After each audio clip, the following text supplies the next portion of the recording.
I cannot even believe I'm almost all caught up now. Criminy, times I was thinking I might never sit down and record these again, and then I catch myself up over the course of 2 nights. Just gotta keep pounding them out and keeping the thoughts, relatively simple, I guess. If that's what it's gonna take, why not? So, talking number 14. The last time we saw the Penguin on a cover, he was swimming away from the destroyed Iceberg Lounge with his cigar hanging out of the water. Now he looks like he came right out of Batman Returns, and he's ready to slaughter all of Gotham's firstborn sons. And that's seriously not the only Batman Returns reference there is to make in this comic. So, not a lot. A lot happened, but it was kept pretty concealed to a couple of storylines, so we'll kind of focus on the big stuff. We saw Gordon in prison, and sure enough, like Junior said, at just the right time the Junior had specified, the locks come open, and Gordon goes and knows he can escape, but shuts the door, and Batman shows up there, and he says, I only came to shut the door.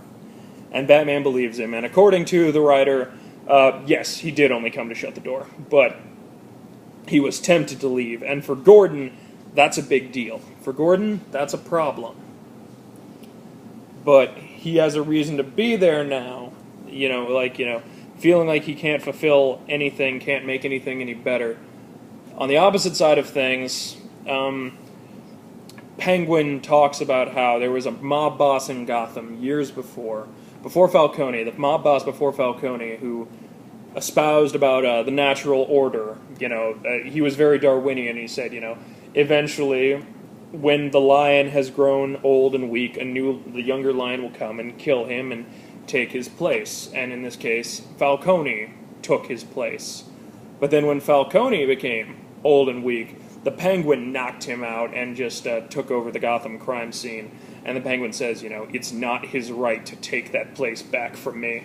So the Penguin is totally ready to go to war with the Gotham Mafia. And it goes better than expected. Because, Falcone is hiding out in one of his... he's in one of his hideouts, basically. And the place starts getting torn into. He gets a call from the Penguin. The Penguin basically reveals he slaughtered all of his bodyguards. Now, I'm not entirely sure how the Penguin did it, given they were all armed gunmen, and we never see the Penguin with anything more than a blade at the end of his umbrella. But still, the Penguin takes out all of his guards, and he's wearing a one-piece piece of pajamas. Again, evoking some Batman Returns imagery here. And Falcone, Falcone is now terrified out of his mind. The Penguin just shows up out of nowhere, fires a blade out of his umbrella, catches him in the hand, and he's about to cut his throat. It's a vicious couple of pages, very high adrenaline, lots of fun, and it looks like he's going to finish him off.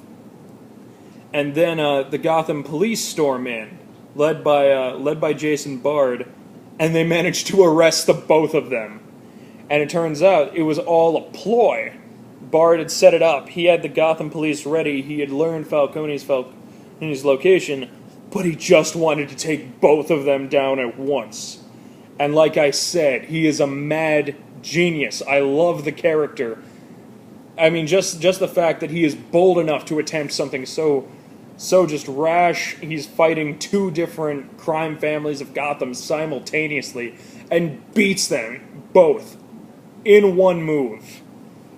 He's playing three-man chess, and he checkmates both other players in a single move. It is glorious. But then on the other end of things, when, Batman comes to congratulate him, Batman also says, I know the Penguin got a tip-off. You told him where Falcone was hiding. You let the Penguin kill 12 men, which... Come on, Batman, they were faceless mooks. We didn't know who they were. No, I'm not gonna blame Batman for getting ticked off about that. I understand being the character that he is. Yes, that is not the kind of ally you want. But Bard basically tells him, Gotham's changing, Gotham's evolving, and we both need all the help we can get. This is our city now, and I need your help, and you need mine. and Batman just kind of leaves him in the dust about it, leaves very quietly, doesn't respond to him. So there's that. It's a dark scene that, does kind of make you think about Bard as a character, because this is something that Batman points out. Gordon would not have done this. Gordon would not have let a bunch of security guards be killed, no matter whose side they're on. And he's right. He's right. This is very different, but it just raises the question: who do you need in this increasingly insane style of Gotham, where there are so many bad guys running around, there's so much happening all at once? How do you fight it? Well, in Bard's case, he changed the rules. The criminals were playing by their own rules. They thought Batman and Gordon had their rules. Bard has his own rules. And that's, again, what makes him a very engaging character.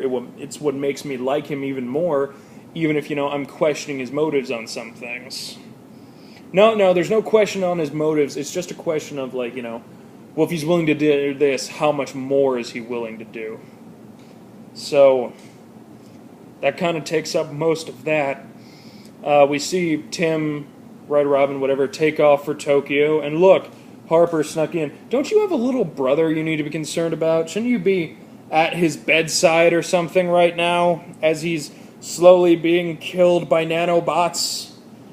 Don't you think you should be there caring for him instead of, jumping in the ship to fly off to Tokyo? At least if she wasn't headed off to Tokyo right now, if those nanobots got out, at least if she's such a glorious computer hacker, she could fend them off or something. Nothing says they're not going to kill that kid while you're gone.